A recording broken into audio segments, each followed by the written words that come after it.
فیضان ملت اسلامیہ، السلام علیکم۔ لمحے فکر میں آپ کا اپنا یوسف بابا۔ تاریخ اسلام کا تاریخی واقعے کا سیکنڈ پارٹ بغور سماعت کیجیے۔ حضرت عمر فاروق رضی اللہ تعالیٰ عنہ عالم اسلام کی مایہ ناز شخصیت، امیر المومنین حضرت عمر فاروق اعظم رضی اللہ تعالیٰ عنہ ایک رات خواب دیکھتے ہیں کہ سرخ رنگ کے مرغ نے آپ کے بدن میں 2-3 ٹھونگے مارے ہیں۔ آپ نے یہ خواب خطبہ جمعہ میں بیان فرمایا۔ اس خواب کی یہ تعبیر بتائی گئی کہ کوئی کافر عمر کو شہید کر دے گا۔ چنانچہ جمعہ کے دن یہ خواب بیان کیا۔ بدھ کے روز صبح فجر کی نماز میں آپ پر حملہ ہوا۔ آپ کی یہ عادت تھی کہ نماز شروع کرنے سے پہلے صفوں کو سیدھا کیا کرتے تھے۔ جب صفیں سیدھی ہو جاتی تب اللہ اکبر کہہ کر نیت باندھا کرتے۔ بدھ کا دن ہے، ذی الحجہ کی 27 تاریخ اور 23 ہجری ہے۔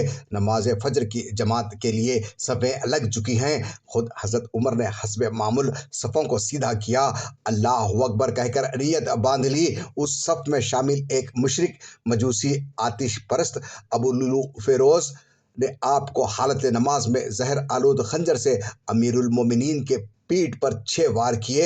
آپ کو گرا کر بھاگنے لگا، صفوں کو چیرتا ہوا اور دیگر صحابہ کرام کو زخم لگاتا ہوا بھاگ رہا تھا کہ آخر ایک انصاری نے اس پر کمر ڈال کر اسے پکڑ لیا۔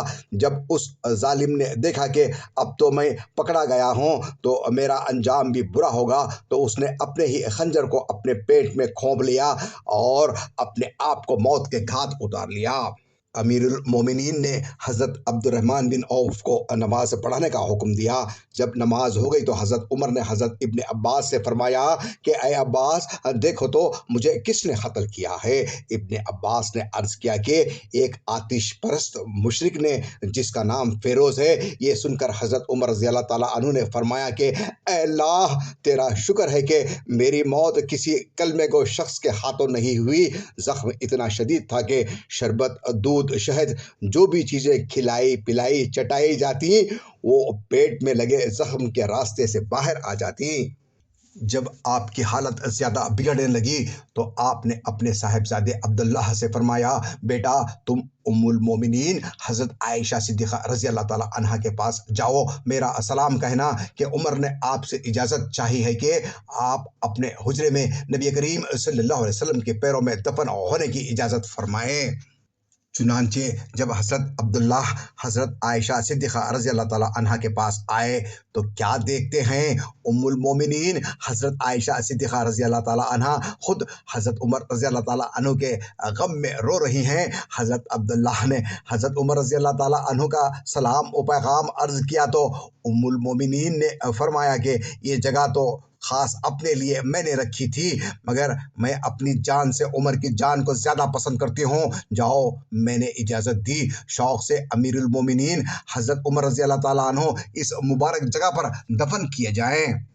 جب عبداللہ نے یہ بات اپنے والد حضرت عمر کو بتائی تو عمر نے کہا، الحمدللہ اجازت مل گئی، مگر اے بیٹے دنیا تانے نہ مارے، کوئی یہ نہ کہے عمر امیر المومنین تھے، بیٹے نے زبردستی اجازت لی، اس لیے مجھے غسل دینے کے بعد میرے جنازے کو ام المومنین حضرت عائشہ صدیقہ رضی اللہ تعالیٰ عنہا کے دروازے پر رکھ دینا، ایک بار پھر اجازت لینا، جب اجازت مل جائے تو اندر دفن کر دینا۔ پھر فرمایا میرا سر تکیے سے ہٹا کر زمین پر ڈال دو، بارگاہ خداوندی میں گڑ گڑاؤں تاکہ اللہ مجھ پر رحم کرے۔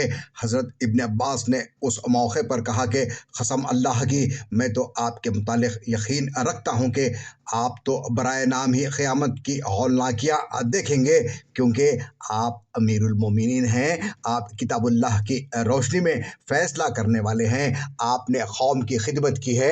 حضرت عمر رضی اللہ تعالیٰ عنہ کو یہ بات بہت پسند آئی اور سخت تکلیف کے باوجود بھی جوش میں اٹھ کر بیٹھ گئے اور فرمایا کہ اے عباس، کیا اللہ کے سامنے تم قیامت کے دن ان باتوں کی گواہی دو گے؟ تو ابن عباس نے کہا، ہاں ضرور دوں گا۔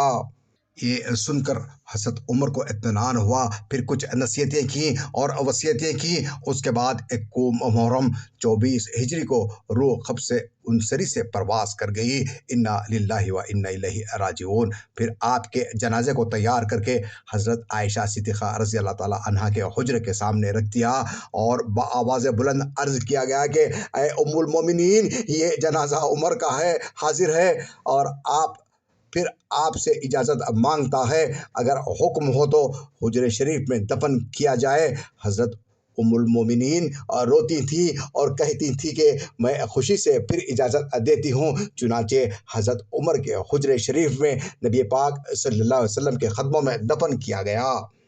ملت اسلامیہ کے مستقبل کے ذمہ دار نوجوانوں، یہ تھا حضرت عمر رضی اللہ تعالیٰ عنہ کا کردار، جنہوں نے 22 لاکھ مربع میل کے علاقے پر حکومت کی، اس طرح سے کہ کپڑوں پر 17 پیبند لگے ہوئے تھے، پھر بھی خوف خدا سے لرزتے تھے۔ اے نوجوانوں، تاریخ اسلام کے اس روشن ستارے کی زندگی سے سبق حاصل کرو۔ افسوس، آج ہمارے شہر میں کچھ علماء کی شکل میں کچھ بھیڑیے پوری امت کا خون چوستے ہوئے معصوم طلباء کی زندگیاں برباد کر رہے ہیں۔ دولت جمع کرنے کے حرص اور دنیا پرستی نے انہیں باولا بنا رکھا ہے۔ ان سے ہوشیار رہیں، یہ قوم کے سب سے بڑے دھوکے باز ہیں۔ اللہ تعالیٰ تمام امت مسلمہ کو حضرت عمر رضی اللہ تعالیٰ عنہ کے کردار پر چلنے کی توفیق عطا فرمائے، آمین۔